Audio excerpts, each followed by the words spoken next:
MP Vemireddy Prabhakar Reddy సంచలన వ్యాఖ్యలు చేశారు.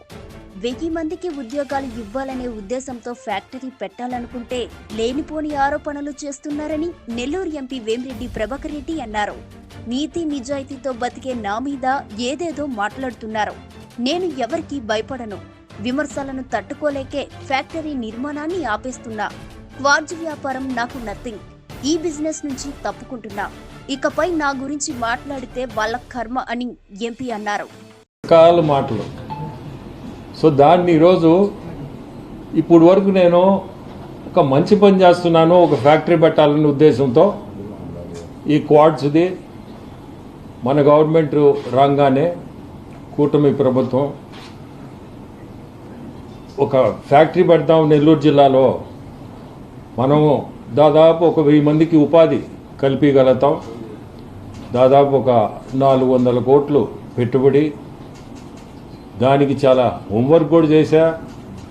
చైనాకు పంపడం, దాని ఫ్యాక్టరీ గురించి డీటెయిల్డ్గా అన్నీ తెచ్చుకోవడం, ఇక్కడ ల్యాండ్ ఉంటే ఆ ల్యాండ్లో పెట్టాలనే ఉద్దేశంతో పైన ప్రభుత్వం పెద్దలను కూడా అడగడం.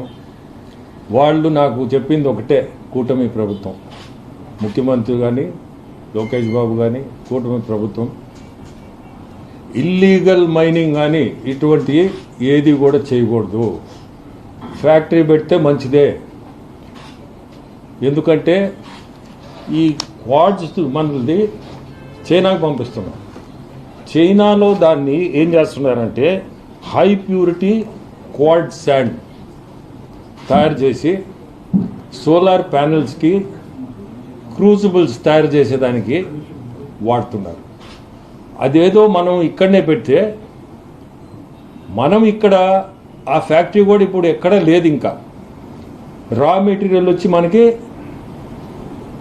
సైదాపురం ఆర్ ఈ పొదలకూరు ఈ ఏరియాలో రా మెటీరియల్ దొరుకుతుంది.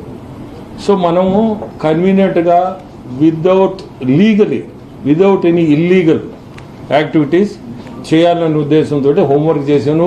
పైన పర్మిషన్ తీసుకొని వాళ్ళు కూడా very clear, no illegal mining.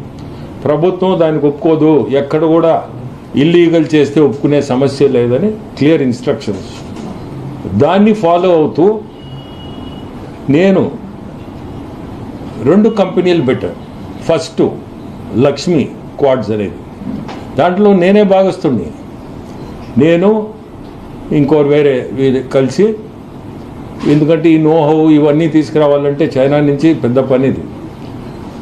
మీకు తెలుసో తెలియదో, మనకి వీసాలు కానీ ఇటువంటి చైనీస్ వీసాలు తెచ్చుకోవాలంటే అక్కడి నుంచి ఆ నోహౌకి వాళ్ళు వచ్చి మనకి సహాయం చేయాల్సిందే, మన వల్ల కాదు ఇండియాలో. ఎందుకంటే అక్కడ దాదాపు ఒక 100 ఫ్యాక్టరీలు ఉంటాయి. సో అక్కడి నుంచి మేము ఏదో తంటాలు పడి ఒక టీముని పంపించి స్టడీ చేయించి అంతా చేసి బాగా ఖర్చు పెట్టి అన్నీ చేసి ఇవన్నీ ఏదో ఈ ఫినీ క్వాడ్స్ అని ఒకటి, లక్ష్మీ క్వాడ్స్ అని 2 కంపెనీలతో స్టార్ట్ చేసాం.